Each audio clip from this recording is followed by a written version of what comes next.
Tá aí uma coisa interessante. O primeiro Top Gun, né, o filme original de 1986, Top Gun, Asas Indomáveis, que foi dirigido pelo Tony Scott, aliás, um diretor muito mais autoral, não necessariamente melhor, mas muito mais autoral do que o irmão dele, Ridley Scott. Foi um filme que fez muito mais sucesso e se tornou um clássico, né? Não exatamente por ter tido uma recepção aclamativa da crítica, longe disso. Até hoje, aliás, ele é considerado um filme relativamente divisivo. Especialmente pela abordagem mais cafona, mais brega dele, pelas limitações dramáticas evidentes. Mas por trazer ali dois astros em ascensão que estão em momentos de muito carisma na carreira deles, o Tom Cruise e o Val Kilmer principalmente, né? Numa química, né? Numa disputa que é em si muito interessante, que é em si muito calorosa, né? Uma disputa que até hoje ela encontra ecos interessantes. E ecos, inclusive, de interpretação que variam, especialmente num público que considera até um exemplar de um filme homoerótico, né? O Top Gun ganhou esse contorno, principalmente depois de uma declaração que o Tarantino fez, dizendo que o Tom Cruise tinha muito mais química com o Val Kilmer do que com a Kelly McGillis, que faz o par romântico dele ali. E isso, tem que se dizer, é verdade. E, pois bem, mais interessante ainda, pra mim, pelo menos, é como o novo Top Gun Maverick, que tá lançando agora no cinema, tem exatamente algumas das mesmas qualidades, preserva muitas das qualidades do primeiro filme, só que avançando no aspecto puramente formal, no aspecto tecnológico, para realmente tornar toda a disputa e principalmente toda a questão visual, né, muito mais engajante, né, tornar ela com muito mais vitalidade do que foi em 86. E antes, claro, de entrar em mais detalhes sobre o Top Gun Maverick, eu vou lembrar a você que por acaso ainda não fez isso, não se esqueça, claro, de se inscrever aqui embaixo no canal, não se esqueça também de deixar um like aí embaixo, porque isso ajuda muito o canal a crescer e o YouTube a recomendar o vídeo para outras pessoas. E lógico, deixe o sininho das notificações aí sempre ativado, porque isso vai notificar você todas as vezes que a gente postar vídeos novos aqui. Você também pode me acompanhar tanto na minha conta do Letterboxd, quanto na minha conta do Twitter, em que eu estou sempre comentando sobre lançamentos que eu assisto ao longo das semanas e sobre outros assuntos variados dentro do mundo do cinema também. Nesse novo Top Gun, que é dirigido pelo Joseph Kosinski, um cara que ficou conhecido por outra colaboração com o Tom Cruise, que é uma colaboração com virtudes e defeitos, que é o Oblivion, que foi lançado mais ou menos uns 10 anos atrás. O Pete, ou Maverick no caso, que é o codinome dele, né, o codinome de piloto, é trazido de volta a Top Gun, só que dessa vez como instrutor, numa missão muito importante e aparentemente impossível, com perdão do trocadilho, que o pessoal vai ter que realizar ali. Entre os novos pilotos de elite está, por exemplo, o filho do Goose, aquele melhor amigo, né, do Maverick, que morreu nos braços dele naquele acidente, na hora que eles ejetaram do avião no filme anterior. E claro que tem muitas questões pendentes entre esses dois personagens, não só a questão da culpa, da responsabilidade do Maverick, né, de ter deixado o amigo morrer e ter deixado o menino órfão, né, ele tem essa sensação de responsabilidade com ele, porque o personagem, no caso do filho, que é vivido pelo Miles Teller. E claro que além dessa questão entre eles dois, vai ter todo esse lance da insubordinação, que já é inerente ao Maverick, né, que vai fazê-lo testar os limites do pessoal da Top Gun, vai fazer ele levar o pessoal a coisas que supostamente o pessoal não estava querendo que eles aprendessem daquela maneira, por ser arriscado demais ou por ser um treino muito radical, mas ele sabe exatamente do que ele está falando e ele prova isso continuamente ao longo do filme. Chega um ponto, inclusive, que a prova fica escancarada mesmo para todo mundo. E é muito legal no filme que, assim, ele sabe exatamente, eu me refiro ao Tom Cruise, me refiro ao Joseph Kosinski, me refiro ao filme propriamente. Exatamente das limitações dramáticas dele. Tanto é verdade que ele tem 2 horas de duração muito objetivas. Nenhum dos momentos terrenos eu considero alongados demais, não tem barriga aqui, não tem um momento que você tá, ok, isso daí tá demorando demais para acontecer, eles estão realmente remoendo ou querendo colocar subtexto onde não tem, querendo empurrar a história, não.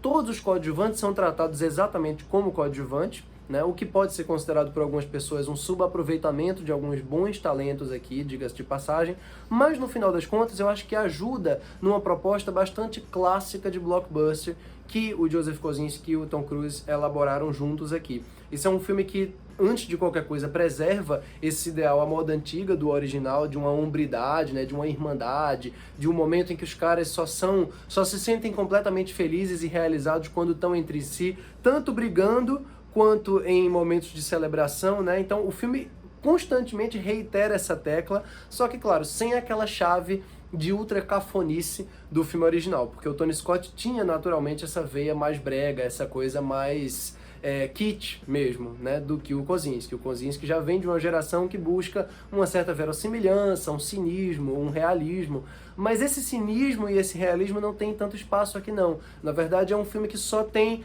vamos dizer, podadas, né, naquela breguice toda, naquelas câmeras lentas, nos corpos em atrito, e substitui isso por uma dinâmica mais direta mesmo, né, com essas relações, que acaba sendo até revigorante nos dias de hoje. Eu não estou falando dessa hombridade, dessa masculinidade, esse excesso de testosterona como um problema, porque eu acho que isso é uma escolha aqui do filme. Eu posso não necessariamente me identificar com certas coisas ali, eu posso não concordar com certas ideias, mas não é isso que está em questão aqui. É claro que muita gente a essa altura já problematizou isso, alguns acham que é absurdo problematizar, outros defendem com unhas e dentes esse lado aí mais primal da coisa, né, mais à moda antiga, acha que isso tinha que prevalecer mais. Eu não acho nenhuma coisa nem outra, eu acho que o que importa são as decisões que o diretor ou a diretora faz num projeto, e as decisões aqui, na minha opinião, são muito coerentes, levando em conta esse projeto, levando em conta o material que eles têm em mãos. Gosto muito das sequências de ação, muito mesmo, principalmente porque elas conseguem me fazer ter uma sensação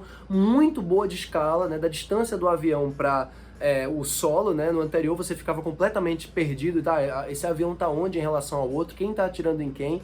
Você se impressionava, como eu falei, mais pela produção propriamente do que pelo que tá acontecendo na cena, e você entendia tudo pelo que os personagens falavam. E aqui realmente eles não precisam falar nada, porque tudo é muito, muito real. Tom Cruise, claro que preservou por esse ultra realismo, esse radicalismo de colocar todo mundo dentro dos caças, né, para voarem de verdade, mesmo que eles não estejam verdadeiramente pilotando, e isso realmente faz com que o filme tenha uma grife, que não é só a grife, ele tem um efeito final muito interessante. Claro que os atores também tiveram que aprender muita coisa de luz, muita coisa de câmera, para fazer com que tudo acabe virando mais do que simplesmente uns pedaços, né, de GoPro da cara da galera voando, e a montagem do filme é particularmente soberba, é realmente irretocável, tanto nessa alternância muito bem feita entre momentos da terra e do ar, como dessas sequências do ar específicas. Se esse filme não foi indicado ao Oscar na categoria de montagem e, consequentemente, de som também, que são categorias muito atreladas,